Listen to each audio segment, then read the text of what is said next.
School teacher ने अपने ही school के 100 से ज्यादा बच्चों के साथ मुबैना तौर पे ज्यादती की। 1000 से ज्यादा नाजेबा वीडियोस थी मुख्तलिफ बच्चों की। वीडियोस बनाने का मकसद घनौने, गंदे और गैर कानूनी काम करने वाले घटिया लोग डार्क वेब के ऊपर काम करते हैं। 1995 में कत्ल हुआ और 2025 में अब उसका मुअम्मा खुला। खुदाई करते करते जमीन में से इंसानी हड्डियां निकली। जैसे ही बेलचा लगा इंसानी हड्डी को तो मजदूर तो चीख मार के पीछे चला गया।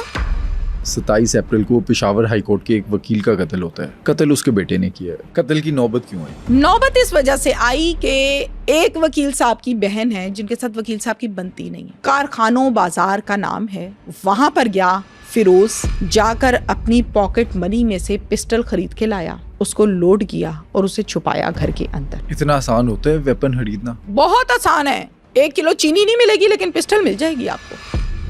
कशफ जो है वो एक फैक्ट्री में मुलाजिम है। शौहर बीमार है, बिस्तर पे पड़ा हुआ है। टाइम तो ये था कि वफा करती। 1 से 1.5 माह पहले एक जीशान नामी शख्स के साथ आते जाते गली में कशफ की हेलो हाय हो गई और 3 दोस्त जीशान के कुत्ते की तरह कशफ पर लपके। बड़ी बेशरम और गंदी सी बात है लेकिन करना मेरी मजबूरी है। आपको एंड बताऊंगी तो आपका दिल करेगा कि अभी उठ के थप्पड़ 2-4 लगा लें इसको।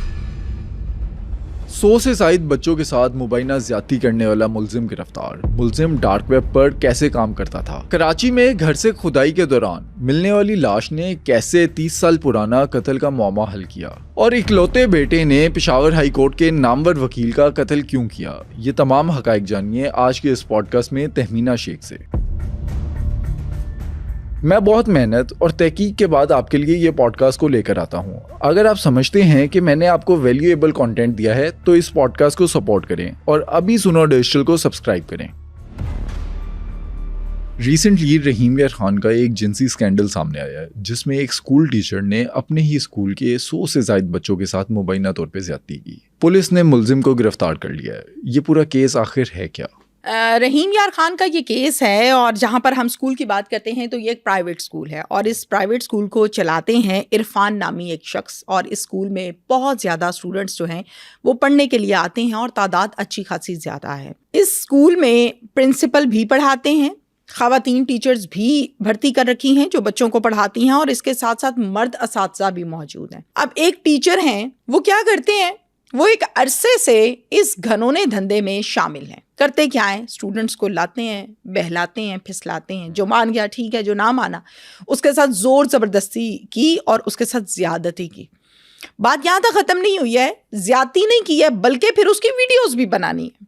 वीडियोस बनाने का मकसद क्या? वीडियोस बनाने के पीछे एक बहुत बड़ी साइंस आजकल चल रही है, बहुत बड़ा बिजनेस। घनौने, गंदे और गैर कानूनी काम करने वाले घटिया लोग डार्क वेब के ऊपर काम करते हैं। पोर्नोग्राफी एक वर्ड आपने सुना होगा, जहां पर बच्चों की नाजेबा वीडियोस, बच्चों की काबिल एतराज़ जो वीडियो क्लिप्स हैं वो दिए जाते हैं और वहां से ठीक ठाक तादाद में ठीक ठाक पैसे आते हैं, डॉलर्स में आते हैं।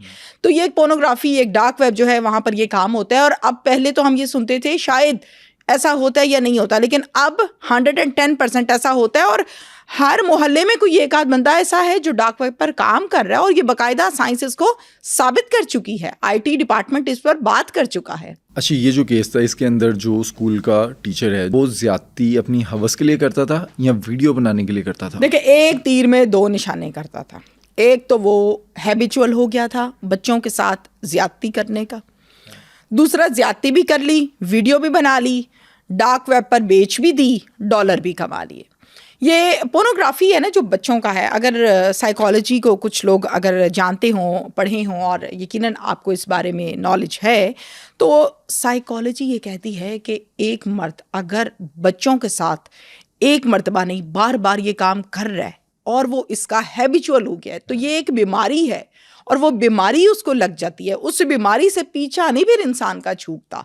वो कहते हैं ना कि जुबान को गंदा जायका लग गया, अब वो जायका नहीं उतर रहा जुबान से।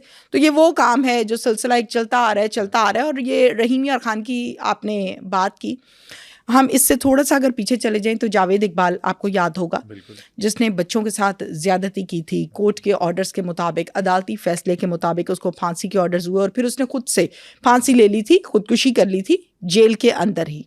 उसने वो कत्ल भी किया था 100 बच्चों का। कत्ल भी किया था। बच्चों के साथ ज्यादती, आप कसूर को खोलें, टॉप ऑफ द लिस्ट नजर आएगा, हर गली हर मोहल्ले। और मुझे बड़ी शर्म आती है, बड़े अफसोस के साथ मुझे कहना पड़ता है, पर मेरी मजबूरी है, हमें कहना है। 2 साल की बच्ची नहीं छोड़ते आप 1 साल 1.5 साल 2 साल 3 साल की बच्ची नहीं छोड़ते। आप ज्यादती करते हैं, बच्ची की गर्दन पे ब्लेड मारा, छुरी मारी, फेंका और घर आ गए। मतलब आपके लिए बिल्ली का बच्चा मारना है, इंसान का बच्चा मारना। मकसद हासिल हसूल, 2 मिनट की बेहयाई, बेशर्मी, फहाशी, उरियानी। पकड़ा कैसे जाता है ये? पकड़ा कैसे जाता है? पकड़ा कुछ इस तरह से जाता है कि एक बच्चे के साथ क्या करता है, ज्यादती। बहुत से बच्चों के साथ ज्यादती हुई। अच्छा, बच्चों की एज क्या है? छोटे बच्चे हैं, स्कूल में पढ़ने वाले बच्चे छोटे हैं, ये 9th 10th के बच्चे नहीं हैं, बल्कि इससे भी छोटे बच्चे हैं। वो बच्चे जो आसानी से काबू आ जाएं, जो दबका खा के डर जाएं और घर जाके बताएं ना, एक बात। दूसरी बात यह है कि एक तालिब इल्म के साथ इसने ज्यादती की, उसने घर जाके बताया। घर जाके जब वो अपने कज़न के साथ, रिश्तेदारों के साथ दोबारा से इसके पास आया, टीचर से कहा कि तुमने हमारे बच्चे के साथ ये काम किया है, और नाम के हवाले से उन्होंने कहा कि नाम नहीं ओपन करना। ज़ाहिर है, देखें, हर बंदे को अपनी इज्जत प्यारी है। जब इज्जत की बात आती है तो लोग कहते हैं हमने थाने नहीं जाना, जो होना था वो तो हो गया, अब थाने वाले हमारी इज्जत की धज्जियां उड़ाएंगे। एक्चुअली ये केस ऐसा है, अब इसमें पुलिस वाला, इन्वेस्टिगेशन ऑफिसर क्या सवाल करेगा, बच्चे क्या हुआ है, कितनी दफ़ा हुआ, कैसे कैसे हुआ, कौन कौन बीच में मुलव्विस था, कहाँ पर हुआ था। ये सवाल तो बेसिक्स है ना जो पूछने हैं। अब इस चीज़ को फैमिली वाले इंसल्ट समझते हैं कि इज्जत की मजीद धज्जियाँ उड़ती, जो कि मजबूरी होती है पुलिस का पूछना। पहले तो स्कूल टीचर ने कहा कि मैंने तो कुछ किया ही नहीं है, मेरे पे लगा रहे हैं आप लोग इल्ज़ाम, जो कि इल्ज़ाम नहीं था। फिर उसके बाद जब उसको सबूतों के साथ बताया गया, 2 गवाहों की मौजूदगी में बताया गया, तो उसने कहा कि जी बिल्कुल मैंने ये काम किया है। मैंने कहा वीडियो दिखाओ भाई, तुम्हारे मोबाइल में वीडियो है।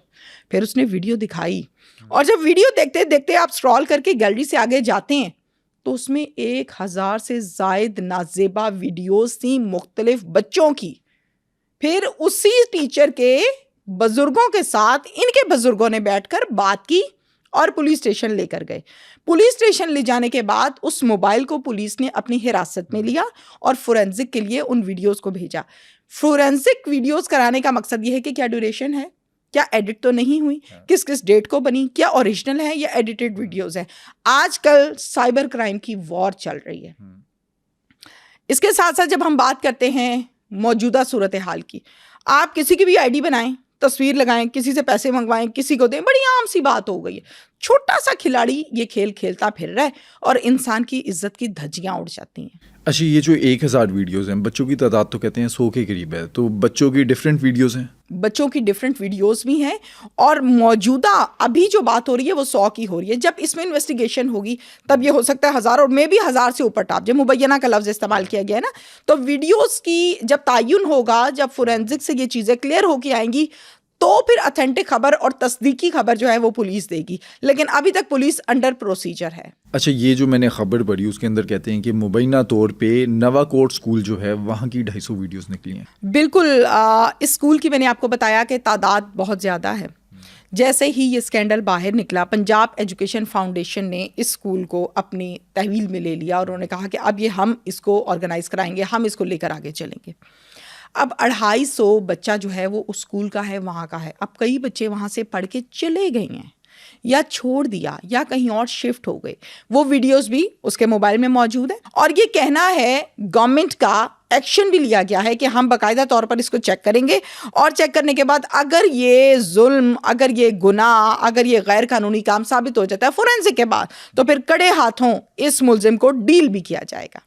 आपको रिसेंटली एक वाकया जो आपके साथ ही मैंने कवर किया था, गुजरावाला का याद है? बच्ची 5 साल जिसके साथ ज्यादती की मुबैना तौर पे, और उसके बाद फिर पुलिस ने उसे पार कर दिया जी। ऐसे मुल्जिमान का क्या हाल होना चाहिए? मुझे ऐसा लगता है ना सिर्फ ज्यादती, बल्कि हर वो काम जो इंतहा से बढ़ के गैर कानूनी हो रहा है, मेरी एक राय है, मानना ना मानना, और सीनियर्स और कानूनदान और अदालतें बैठी जो इस मुल्क को चला रही, अगर एक मर्तबा किसी को चौक में रख के लटकाया हो कि इसने की है बच्ची के साथ ज्यादती या बच्चे के साथ ज्यादती और सरेआम गोलियां मार के फांसी दी हो, मुझे नहीं लगता कि दोबारा किसी के साथ कोई ज्यादती करेगा। इबरत का निशान तो बनाएं। आप लोग थाने में देते हैं, थाने वाले जेल में देते हैं, बाद में राजीनामा होता है, जब तक साबित होता है तब तक डील हो जाती है, पैसे उठाते हैं, केस खत्म। फिर क्यों ना हो ऐसे वाकयात, इजाफा ही होगा ना। ऐसे केसेस के अंदर डील होती है? बेशुमार डील्स होती हैं, होती डील है। जाने वाला चला गया, साल 6 माह थाने में जलील होने के बाद, कोर्ट कचहरी में जलील होने के बाद, आपने कभी देखा किसी तगड़े बंदे की बेटी के साथ ये काम हो जाए? अल्लाह करे किसी की बेटी के साथ ना हो, लेकिन कभी सुना है? यही सुना है ना, गरीब की बच्ची के साथ हो गया। यही सुना है ना, रिक्शे वाले की बेटी के साथ हो ये गया। भी रिसेंटली कसूर में हुआ। कसूर में हुआ। यही सुना ना, बच्ची स्कूल जा रही थी जी, रास्ते में पकड़ लिया। कभी किसी तगड़े बंदे की बेटी को प्राडो में जा रही हो पकड़ के ज्यादती कर दी, सुना आपने? ऐसा नहीं होता। अब जो गरीब बंदा 6 महीने किराया मांग मांग के कोर्ट कचहरी के चक्कर लगाता है ना, 1 साल के बाद कहता है मुझे माफ कर दो, मुझे इंसाफ नहीं चाहिए, मैं तो जीने के काबिल ही नहीं रहा, मेरी कमर टूट गई। लिहाजा फिर होते हैं राजीनामे। फिर किसी की इज्जत 50,000 पे बिकती है, किसी की 1 लाख पे और किसी की 2 लाख में। और मैंने केसेस देखे ऐसे।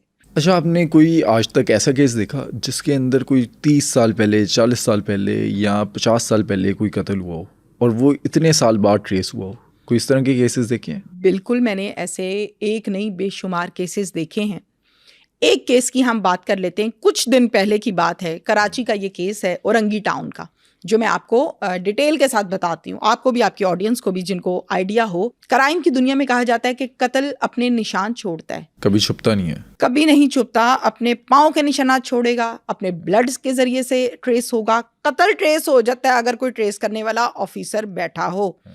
अच्छा, 1995 में कत्ल हुआ और 2025 में अब उसका मुअम्मा खुला।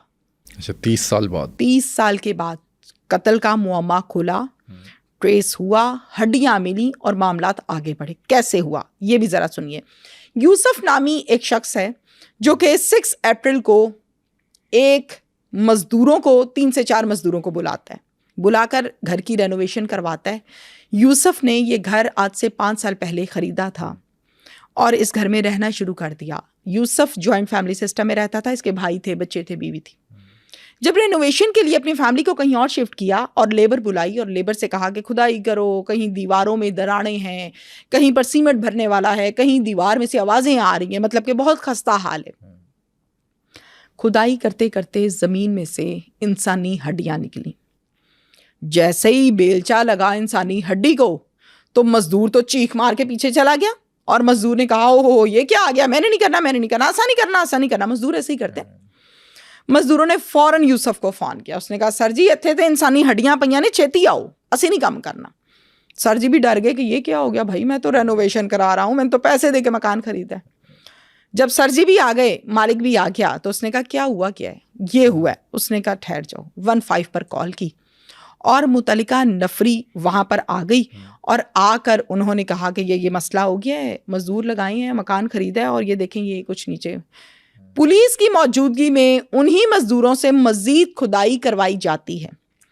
जब मज़ीद खुदाई करवाई जाती है तो नीचे से सिर्फ हड्डियां नहीं निकलती, नीचे से पिंक कलर का एक लिबास निकलता है, जो कि कमीज़ है फटी हुई और शलवार है वो भी फटी हुई है।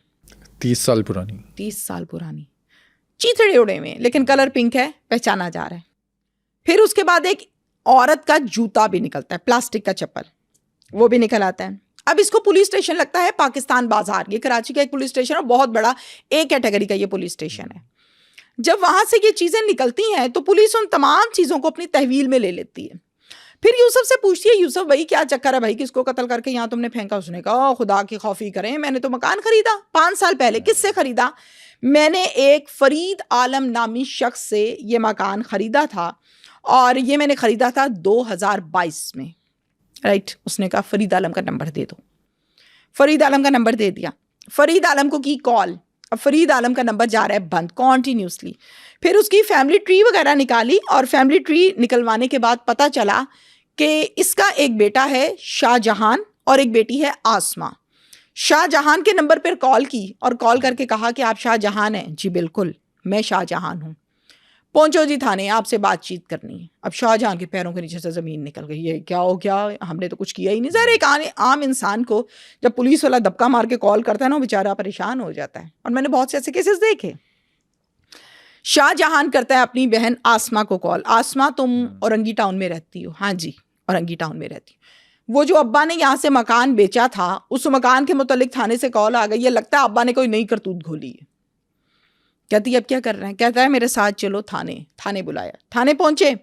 इतने में फिर से पुलिस की कॉल आ गई कि थाने नहीं, आप इस पॉइंट पर पहुंचे।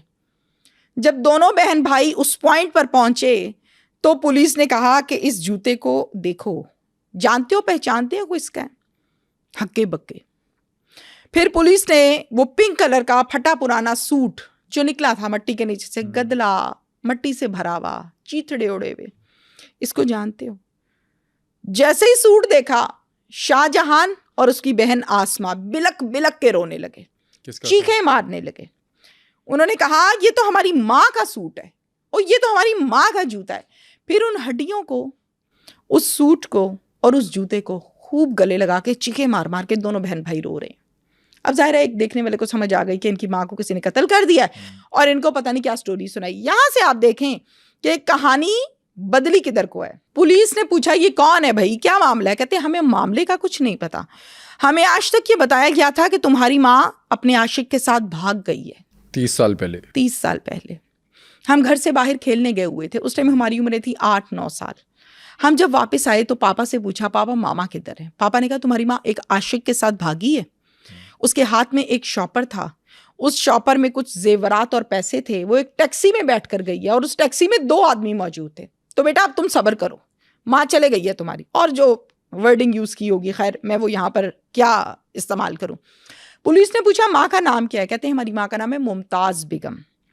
अच्छा जी, 1982 में बंगाली आदमी से शादी की थी। ये बंगाली जो था बांग्लादेश से था, तो इसको ज़्यादातर बंगाली बंगाली कॉल किया जाता था। आपको पता है बांग्लादेश के जो लोग हैं उनके फेस, उनके फीचर्स, उनकी जो लुक्स होती हैं वो ज़रा चेंज हैं पाकिस्तानियों की निस्बत। अब उसको ज़्यादातर लोग बंगाली कहते थे। उस आदमी का नाम था अंजुम और उसमें से जो ज़िंदगी के दिन गुजरे वो सारे के सारे झगड़े के साथ गुजरे, मार पीट के साथ गुजरे। 1982 में निकाह किया और 1992 में छोड़ दिया। 10 साल रखा बीवी को और 10 साल रखने के बाद वापस बांग्लादेश चला गया, इसको फारिग करके छोड़ के। फिर हमारी वालदा ने एक और निकाह किया।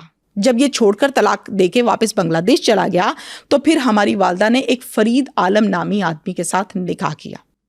अब फरीद आलम जो है, हम उसके सगे बच्चे तो थे नहीं, वो हर टाइम हमें मारता था, पीटता था और हर टाइम ये कहता था कि भाई तुम तो हो ही मनहूस और तुम खाते बहुत हो, तुम खड़े कैसे होते हो, तुम बैठते कैसे हो, तुम ये कैसे करते हो। और इस बात पर हर टाइम हमारी भी शामत आती थी और हमारी माँ की भी शामत आती थी। मार खाते खाते हम जवान हो गए, हमारे हालात ये हो गए, कभी हमें किसी जगह पे मार पड़ती थी, कभी हमें किसी जगह पर मार पड़ती थी। बहुत छोटे छोटे थे। पुलिस ने पूछा अच्छा चलो वकूए की बात बताओ, इधर उधर की बातें ना बताओ, तुम क्या लंबी कहानियां सुना रहे? पुलिस का स्टाइल होता है ना ये।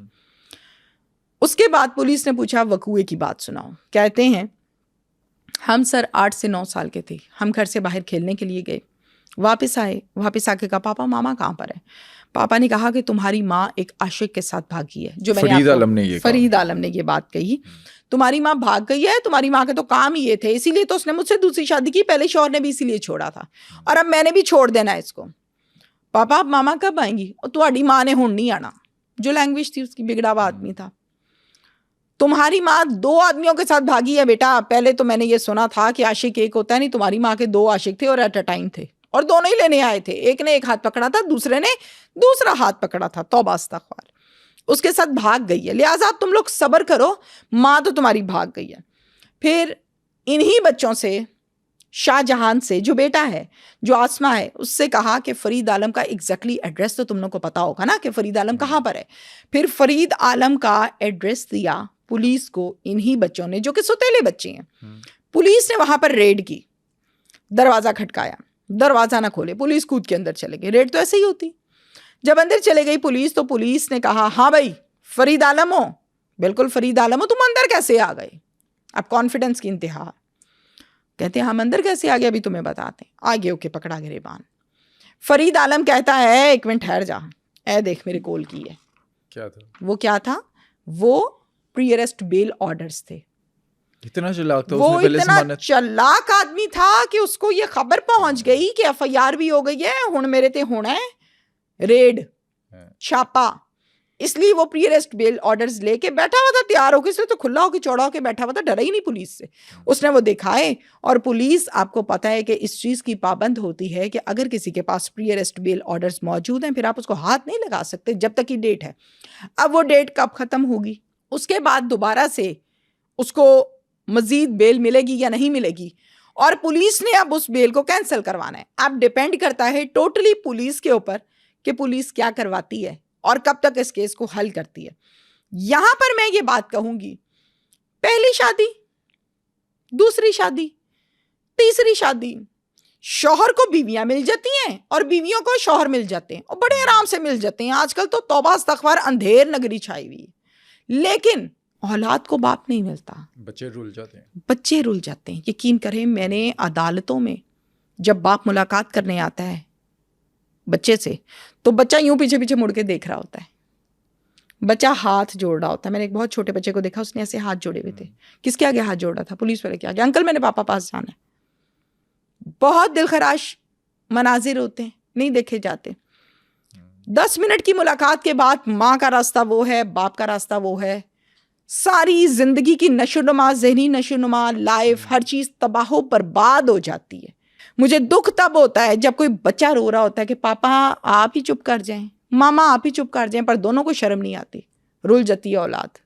अच्छा, ऐसे केसेस में, जैसे ये 30 साल पुराना केस है जो Yes. अब जाकर हल होने वाला है, इसके शवाहिद जो हैं वो कम होंगे, शहादतें मिलेंगी नहीं, तो मुल्जिम को फ़ायदा नहीं होगा? मुल्जिम को तो बहुत फ़ायदा होगा। अब फोरेंसिक के लिए भेज दिया गया है हड्डियों को, जूतों को, कपड़ों को। अब फोरेंसिक की रिपोर्ट आएगी 2 माह 3 माह बाद। इतने में वो चालाक होशियार आदमी ऑलरेडी प्री अरेस्ट बेल ले चुका। अब 3 माह के बाद देखेंगे कि वो पाकिस्तान में बैठा है, पाकिस्तान से बाहर चला गया। दूसरे ये भी सबूत थोड़ी मिलेंगे, कत्ल हो सकता है किसी और ने किया हो, ये साबित हो कैसे सकता होगा? है किसी और ने किया हो। यहाँ पर फिर अगर तो होगा ईमानदार ऑफिसर तो वो काम करेगा डट के, और अगर ईमानदार नहीं होगा तो उसके पास एक नहीं 1000 बहाना है झूठ बोलने का, और सच को झूठ लिखने का, और झूठ को सच लिखने का, मिसल की सूरत में। अच्छा, इस तरह के जो केसेस होते हैं, मिसाल के तौर पे किसी ने कत्ल कर दिया जी, अगर लाश नहीं मिलती तो क्या वो केस हल हो सकता है या गुमशुदगी में जाएगा सिर्फ? बहुत से ऐसे केसेस होते हैं जिसमें लाशों को दरिया में बहा दिया जाता है, जिसमें लाशों को बहुत बड़े साइज की जी नहर है उसके अंदर बहा दिया जाता है, और जब उसमें बहा दिया जाता है, पुलिस को 15 की कॉल हो गई है, घर वाले पहुंच गए हैं, जी लाश हमारी मिल नहीं रही है, और इस तरह से फिर रेस्क्यू ऑपरेशन किया जाता है। रेस्क्यू ऑपरेशन में कुछ तो लाशें मिल जाती हैं और कुछ लाशें आज तक नहीं मिली, जो आगे चले गई, कहाँ रह गई, गल सड़ गई, फट गई। पानी में जब इंसानी जिस्म जाता है ना, वो ठीक 8 से 9 घंटे के बाद फूलने लगता है और फिर वो फट जाता है। जब वो फट जाता है, एक फटी हुई चीज़ में से आप क्या निकालेंगे? मुशाबत उसकी नहीं हो रही, पहचान आप नहीं कर सकते, शनाख्त आप नहीं कर सकते, क्या करेंगे आप उसका? फिर आपको अगर वो मिल ही नहीं रही है तो फिर आप क्या करेंगे उसका? तो इस तरह से जो डेड बॉडीज़ नहीं मिलती, उसमें फिर मौके के जो शवाहिद हैं उसके मुताबिक फ़ैसले किए जाते हैं। फैसला तो देखिए अदालत ने करना है। पुलिस वाले मिसल में ये लिख के भेज देते हैं, लाश की तलाश जारी है, मगर कत्ल इस शख्स ने किया, इसने एक बालिग जुर्म किया, और जो वो इन्वेस्टिगेशन के दौरान स्टेटमेंट देता है वो लिख दिया जाता है। इकबाल जुर्म भी कर लिया, एतराफ़ कर लिया मुल्जिम ने, हाँ जी। लेकिन लाश नहीं मिली, तो क्या अदालत के अंदर फ़ायदा नहीं मिलेगा मुल्जिम को? बिल्कुल फ़ायदा मिलता है, और अगर मुल्जिम एक्स्ट्रा चालाक और होशियार हो, फिर वो तगड़ा वकील करके कहता है साबित करो कि मैंने किया है, और फिर उसके बाद जो बंदा ज़रा कमज़ोर है, जिसका वकील नॉर्मल है, वो हार जाता है और दूसरा जीत जाता है। अच्छा, वकील से याद आया, 27 अप्रैल को पेशावर हाई कोर्ट के एक वकील का कत्ल होता है। कत्ल उसके बेटे ने किया, वजह क्या थी कत्ल की? वकील साहब जनाब बिल्कुल पेशावर के हैं, और ये बड़ा मशहूर वाक़या है। पेशावर का इलाका है इनकलाब, बड़ा मशहूर इलाका है। इनकलाब ही एक पुलिस स्टेशन का नाम भी है, और इनकलाब इलाका में ही ये वकील साहब रहते थे, और बड़े मायानाज वकील साहब थे। वकील साहब के बड़े दूर दूर से कस्टमर आते थे, लोग बड़े बड़े केसेस लाते थे इनके पास, और ये भारी फीस भी लेते थे उन केसेस को लड़ने की। वकील साहब को कत्ल करने वाला वकील साहब का अकलौता लाडला बेटा, सगा बेटा था। इस बच्चे का नाम, इस लड़के का नाम कहेंगे, बच्चा तो नहीं कहेंगे, 9th क्लास का स्टूडेंट है, फिरोज इसका नाम है। अब पेशावर का है तो आपको पता है गोरे चिट्टे लंबे चौड़े होते हैं, और फिर अकलौता बेटा है तो बड़ी तवज्जो उसके ऊपर थी बचपन से वकील साहब की, क्योंकि एक बेटा था। वकील साहब जो हैं वो मगन थे दिन और रात कमाने पर, केसेस लड़ने पर, तैयारी करने पर, ठीक ठाक किस्म का चैम्बर बना रखा है। फिरोज जो है वो थोड़ा सा बिगड़ा हुआ लड़का था। फिरोज जो है वो अक्सर औकात अपने वालिद के साथ तल्ख कलामी भी करता था। फिरोज ने अपने बाप को खुद फायर मारे 2, फिर उसके बाद गली में गया और 2 फायर फिर किए हवाई, और आके अपनी पिस्टल छुपाई और 15 को कॉल कर दी। कत्ल की नौबत क्यों आई? नौबत इस वजह से आई कि फिरोज को उसके वालिद बुरे कामों से रोकते थे, जैसे कि फजूल खर्ची से रोकते थे, जैसे कि बेटा टाइम से जाया करो, टाइम से आया करो, नमाज पढ़ो, दोस्तों के साथ बाहर ना फिरो, माँ को क्यों तंग कर रहे हो, अकलौते हो तो ये मतलब नहीं है कि आपका जो दिल करेगा वो आप करेंगे, अपनी पढ़ाई पे तवज्जो दो। एक वकील साहब की बहन है जिनके साथ वकील साहब की बनती नहीं है। वकील साहब की बहन किसी सरकारी ओहदे से रिटायर हुई, अच्छी खासी रिटायरमेंट मिली, और फिरोज उनका लाडला भतीजा था, भाई का बेटा है। फिरोज को कहा क्या लेना तुमने? फिरोज ने कहा मैंने तो बाइक लेनी है भाई, अप्लाइड फॉर। ओके बेटा, उसको अप्लाइड फॉर बाइक लेकर दी। वकील साहब जरा नखरे वाले थे। वकील साहब ने कहा तुमने मुझे नीचे लगवा दिया मेरी बहन के, और तुम क्यों लेकर आए उससे बाइक? तुम्हारी ऐसी की तैसी दे दड़ादर फेंटी चढ़ गई, अब इसको वापस करके। नहीं मैंने वापस नहीं करनी, फुप्पो मेरी बड़ी अच्छी दोस्त है, मैंने नहीं वापस करनी। खूब झगड़ा हुआ पर बाइक वापस न गई। आज झगड़ा हुआ खत्म, अगले दिन फिर बाइक पे झगड़ा, तीसरे दिन फिर झगड़ा, रोज तमाशा उस बाइक पर लगता था। जब बाइक पर पड़ती थी नजर तो फिर तमाशा लगता था, जब बाइक पर। अब ये बच्चा भी इतना जिद्दी था, इसने भी बाइक वापस नहीं की, और वकील साहब ने भी कहा कि मैंने बात नहीं छोड़नी। इनका इस बात पर खूब झगड़ा हुआ। और एक दिन सबसे इंपॉर्टेंट बात यह है, कारखानों बाजार का नाम है, वहां पर गया फिरोज, जाकर अपनी पॉकेट मनी में से पिस्टल खरीद के लाया, उसको लोड किया और उसे छुपाया घर के अंदर। इतना आसान होता है वेपन खरीदना? बहुत आसान है। 1 किलो चीनी नहीं मिलेगी लेकिन पिस्टल मिल जाएगी आपको।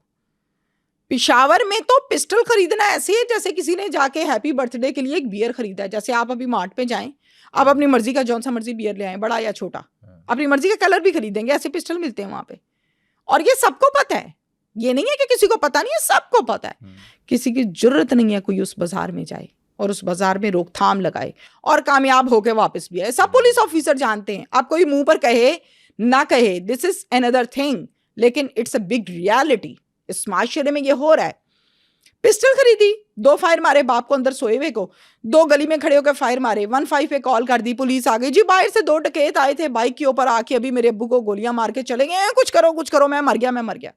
पुलिस ने कहा नहीं तुम नहीं मरते, सब्र करो, तुम्हें अभी ठीक करते हैं, पानी पियो बेटा, बैठो, मैं अकलौता बच्चा, मैं मर गया। पुलिस ने उस गली के लेफ्ट पर लगे कैमरा और राइट पर लगे कैमरा, कॉर्नर्स पे, उसकी आधे घंटे की फुटेज ले ली और फिर चले गई अपने पुलिस स्टेशन। पुलिस ने कहा तुम हौसला रखो, तुम मुद्दई बनो, केस दर्ज करते हैं और फिर इसको सॉल्व करेंगे। जनाब ये बन गया मुद्दई। अब्बा का इंसाफ चाहिए, अब्बा को बड़े जालिम लोग मार गए हैं, उस जालिमों ने मेरा बाप खा लिया। उसके बाद जब उस वीडियो को डिटेल से पुलिस ने देखा तो जिस टाइम कत्ल हुआ उससे 1 घंटा पहले और उससे 1 घंटा बाद तक कोई बाइक नहीं एंटर हुई गली में। पुलिस ने फिरोज को कॉल की, उसे कहा बच्चे कातिल मिल गए तुम्हारे बाप के, पहुंचो थाने पहुंचो। ओ मैं अभी आया। उसने कहा जान छूट रही मेरी। थाने पहुंचा। पुलिस ने फिर रिवायती अंदाज में इस बच्चे की, इस लड़के की तफ्तीश। इसने कहा मैं तोते की तरह बताऊंगा क्या हुआ है। अच्छा, ये इधर एक सवाल भी बनता है, ये जो रिवायती अंदाज, रिवायती तरीका है जो हम पंजाब पुलिस का भी सुनते हैं, ये होता क्या है?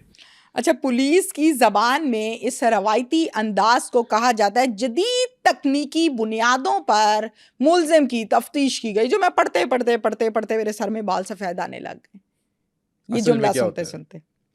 रिवायती अंदाज क्या होता है? ठहर जा जरा। रिवायती अंदाज ये होता है, रिवायती अंदाज में 2 दबके मारे, सवाल पर सवाल किया, पिछले को आगे जोड़ा, आगे को पिछले पे जोड़ा, मुल्जिम को पजल किया और सच निकलवा लिया। ये होते हैं वगैरह नहीं? कहते हैं कि अब हम चित्रौल नहीं करते, लेकिन मुझे ऐसा लगता है कि कहते तो हैं पर पता नहीं किस हद तक कहते हैं, ये नहीं पता। तोते की तरह बोल पड़ा। फिर तोते की तरह जनाब बोल पड़ा। कहता है कि मैं आपको बताऊं कि मैंने खुद अपने बाप को कत्ल किया। पुलिस ने कहा तुमने कत्ल कैसे किया? फिर इसने कहा मैं कारखानों बाजार गया, वहाँ से पिस्टल खरीद के लाया और वो मैंने गोलियां मारी बाप को। मुझे पता था मेरे बाप के पास पैसा बहुत है, सिर्फ बाप मुझे मना करता है और मुझे कोई मसला नहीं है, बाप को कत्ल करूंगा, इसके पैसे पे ऐश करूंगा और मुझे कोई इशू ही नहीं है, बड़ी अय्याशी से जिंदगी गुजरेगी। पुलिस ने कहा कैसे? कहते हैं 2 गोलियां मारी घर के अंदर।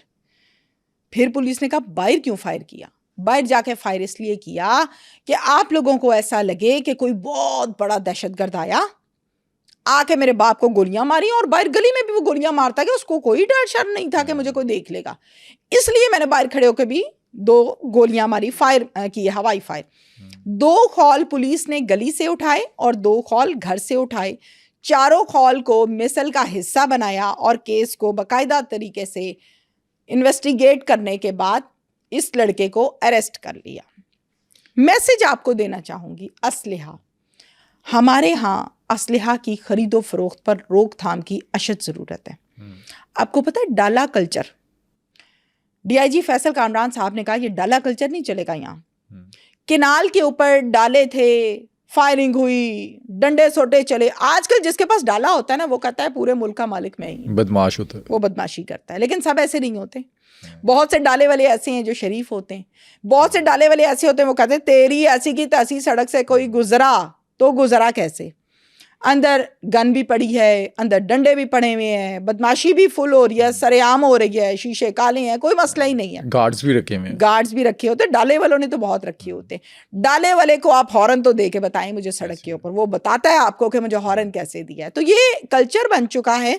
और असलहा की खरीदो फरोख्त पर जब तक कोई स्पेशल तरीके से कोई नया लेजिस्लेशन के बाद कानून नहीं आता, मुझे लगता है क्राइम में इजाफा इजाफा इजाफा होता ही चला जाएगा। आप मुझे बताइए, एक 9th क्लास का स्टूडेंट अगर जाके पिस्टल खरीद सकता है तो कोई मुश्किल रह गई है? ऐसी है, कोई मुश्किल नहीं रह गई। वो गोलियां भी खरीद रहा है, वो पिस्टल भी खरीद रहा है, वो लोड भी कर रहा है, वो बाप को कत्ल भी कर रहा है। अगर पिस्टल ना मिलती तो शायद ये कत्ल ना होता। तो असलहा रखने पर पर्चा जरूर होता है, लेकिन 2 घंटों के बाद जमानत भी हो जाती है। कोई सख्त कानून होना चाहिए ताकि असलहे की रोकथाम हो सके और कत्लो गारत में कमी आ सके।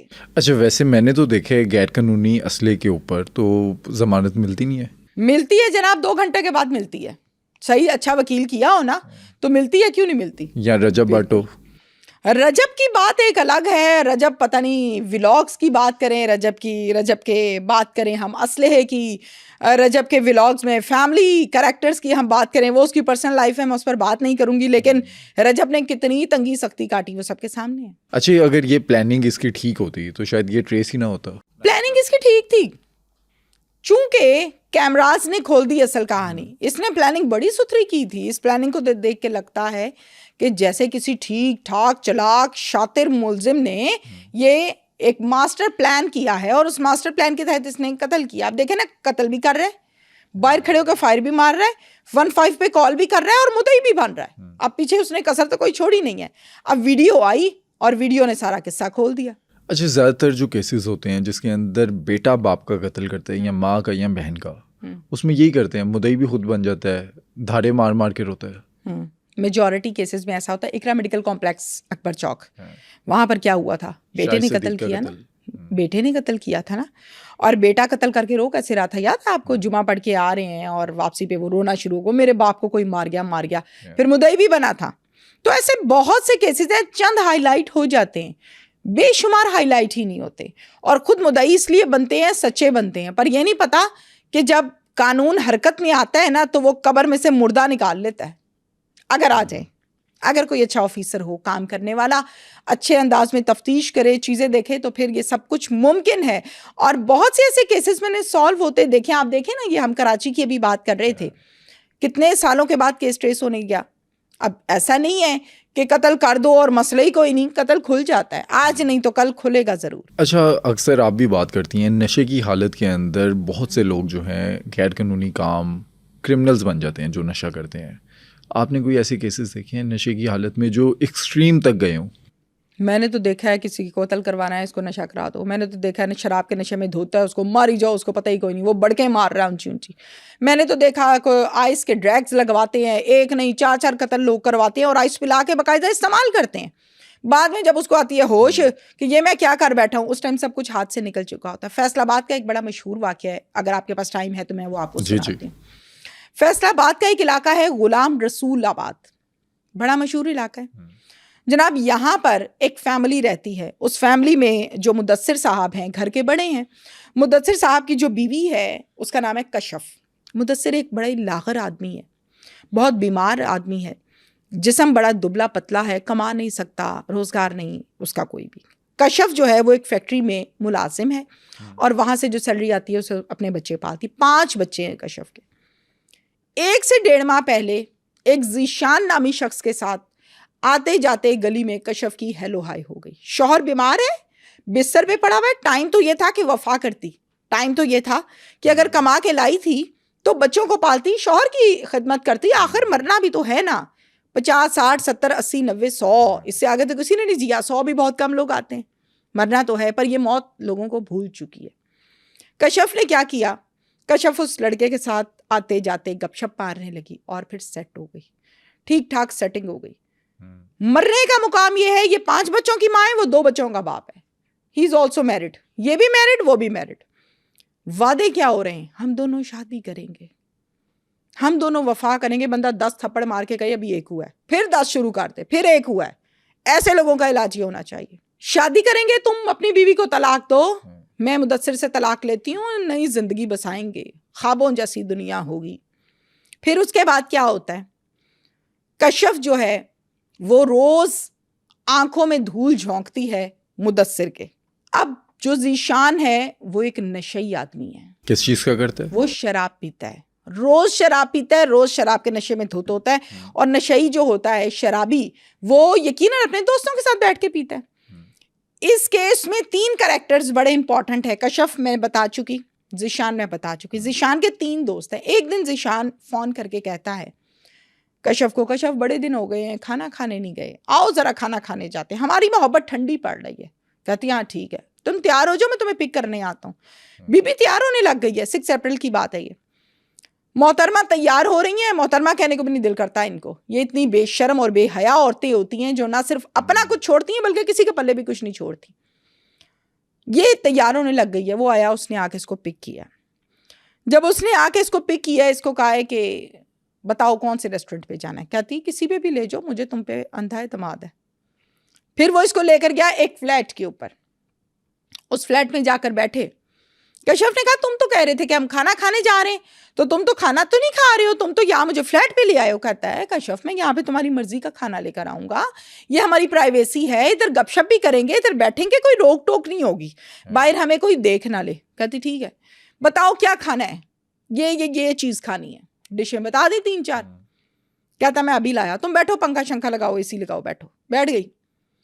बंदा गया बाहर, जीशान और 3 दोस्त जीशान के एंटर हो गए उसी फ्लैट में, भूखे भेड़िए की तरह। शायद ये कहना भी आज दुरुस्त ही होगा कि कुत्ते की तरह कशफ पर लपके, उसका सर को दीवारों में मारा, उसके कपड़े फाड़े और बारी बारी उसके साथ ज्यादती की। शराब के नशे में धुत थे। ना कशफ की आहें सुनी, ना तकलीफ सुनी, ना चीखो पुकार सुनी। वो मजामत करती रही।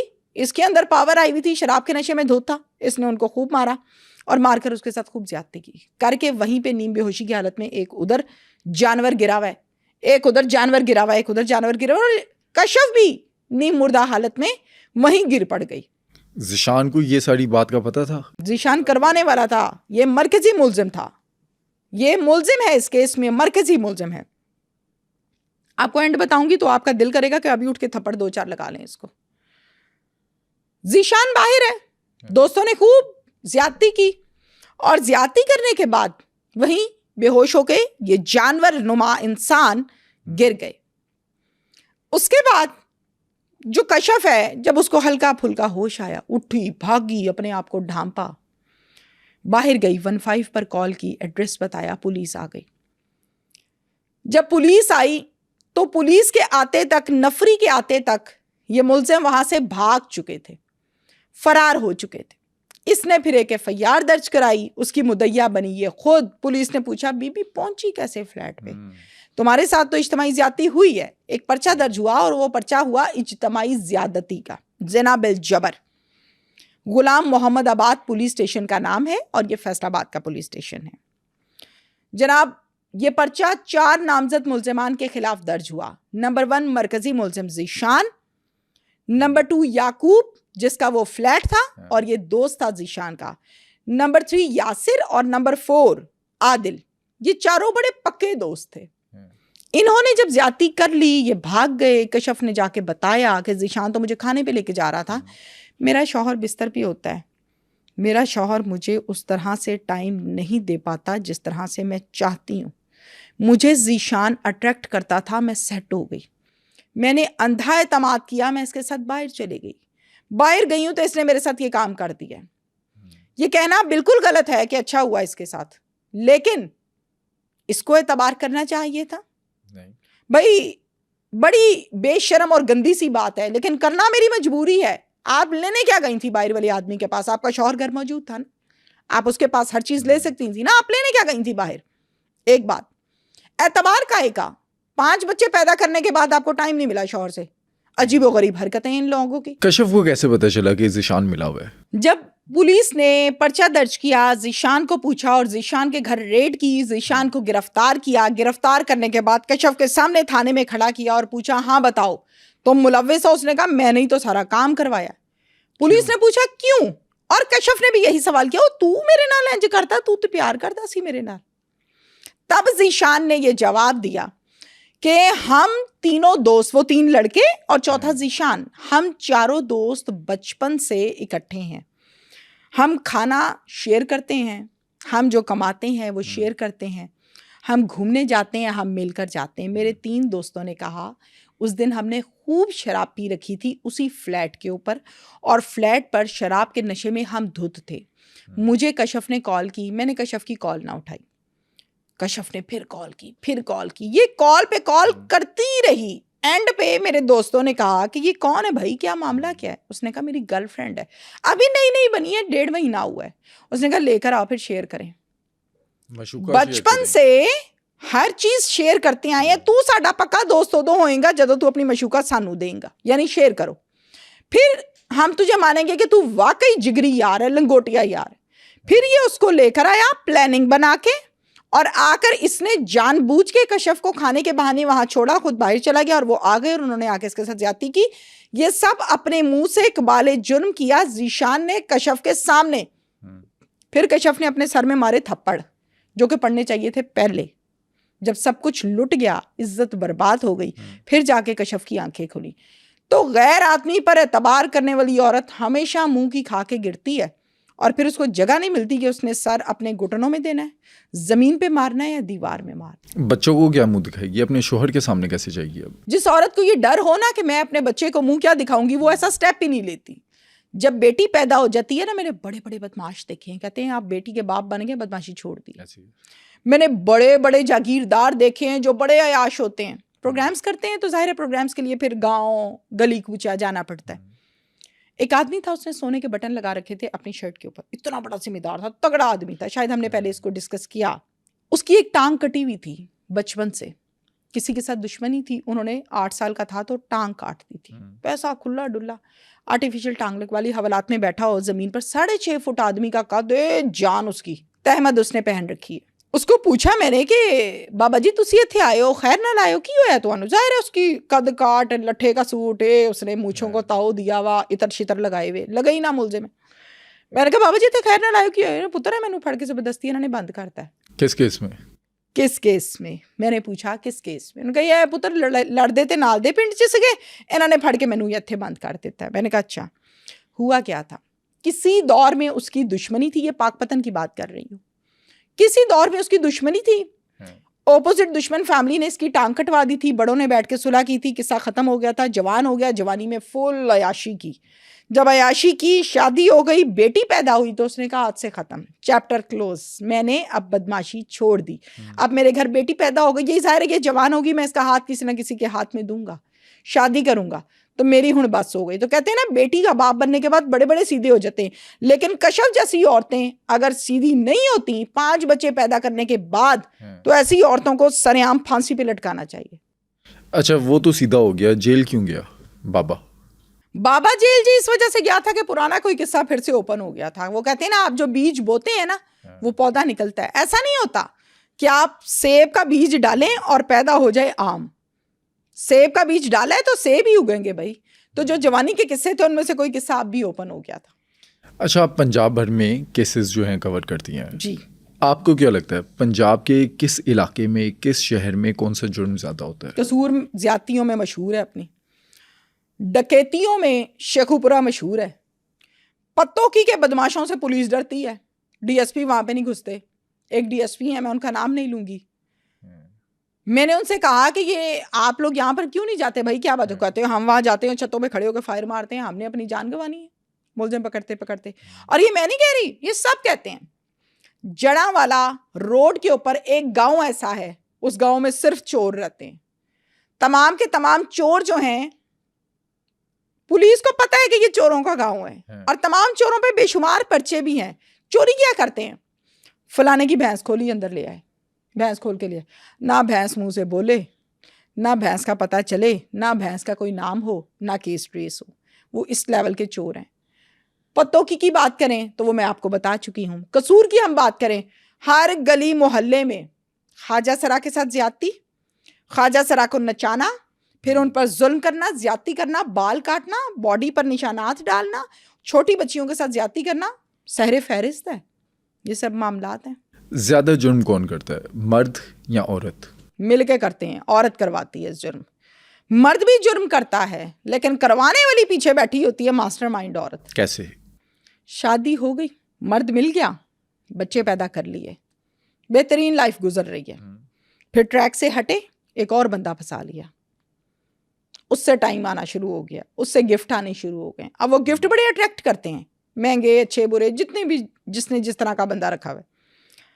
अब शौहर बुरा लगने लग जाता है, वो मोहब्बत इतनी पक्की हो जाती है कि शौहर जहर लगता है। फिर उसी आशिक से शौहर को कत्ल करवा देना, मैं तुम्हारे बगैर नहीं रह सकती, इसको मार दो, ये मुझे मिलने नहीं देता, मैं तुम्हारे पास आना होता है, ये रोकता है। इस तरह की मास्टर प्लानिंग से औरतें कत्ल करवाती हैं, और बेशुमार ऐसे किस्से, बेशुमार है। मैंने एक प्रोग्राम किया था कसूर का, जहाँ पर एक औरत ने चौथी शादी की थी।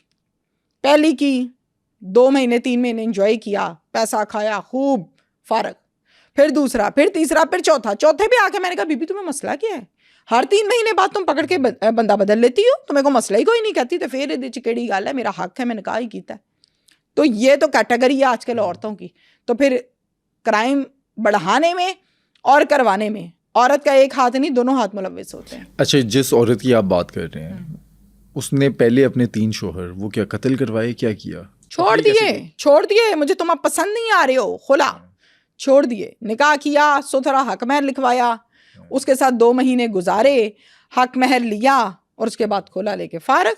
आप किस केस की वजह से उसके पास गई थी? मैं उसके पास गई थी जी, एक शौहर को इतना लूटा था कि उसको जब बाकी 3 का पता चला और घर में जो नकदी जो पैसे थे वो लेके वो वहां से फरार हो गई थी, तो मुझे वो केस पहुंचा, ट्रेस हुआ, पुलिस के पास FIR दर्ज हुई। जब इस मुलजिमा को पकड़ा तो फिर इसने सारी कहानी खोली।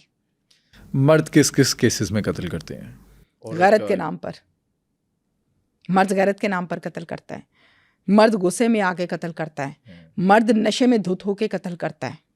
इसके अलावा अगर हम कैटेगराइज देखें तो फिर मर्दों की भी कैटेगरीज है ना, कोई अच्छे मर्द हैं, कोई नॉर्मल हैं, कोई बड़े लोअर लेवल पर आ जाते हैं। तो ये फिर कैटेगरी है, मतलब हम किसी एक जुमले में ये बात पूरी नहीं कर सकते कि मर्द कत्ल किस चक्कर में करता है। गैरत के नाम पर सबसे ज़्यादा कत्ल होते हैं। और जो बच्चे कत्ल करते हैं, बच्चे किस वजह से करते हैं? छोटे बच्चे जिनकी तरबियत दुरुस्त नहीं होती, जो बचपन से माँ बाप को लड़ता देखते हैं, जो बच्चा माँ को मार खाता बचपन से देखता है और माँ आए आए करती है ना, उसके दिल में ये नफरत का पौधा बीजा जाता है। जब उसके बाजुओं में पावर आती है, जब उसके पास इख्तियार आता है, वो जवान होता है, जब मुंह पे दाढ़ी मुछ निकलती है, वो कहता है अब मैं बताता हूँ इसको, ये सारी ज़िंदगी मेरी माँ को मारता रहा है। फिर वो बच्चे कत्ल करते हैं। 9th क्लास का स्टूडेंट, अभी हमने डिस्कस किया, वकील साहब क्यों कत्ल कर दिया, रोक टोक पे। बचपन से देखा था कि मेरा बाप मसरूफ है, मेरा बाप मुझे गुस्सा करता है, उसने पकड़ के कत्ल कर दिया। अब उसकी देखें हर केस की नौयत, वजूहात, मसाइल, झगड़े, पॉइंट्स, हकीकतें, सब कुछ डिफरेंट है ना। कत्ल कभी छुपता नहीं। अगर आप चाहते हैं कि अगले पॉडकास्ट में मैं किसी हाई प्रोफाइल मर्डर स्टोरी को कवर करूं तो हमें कमेंट सेक्शन में बताएं।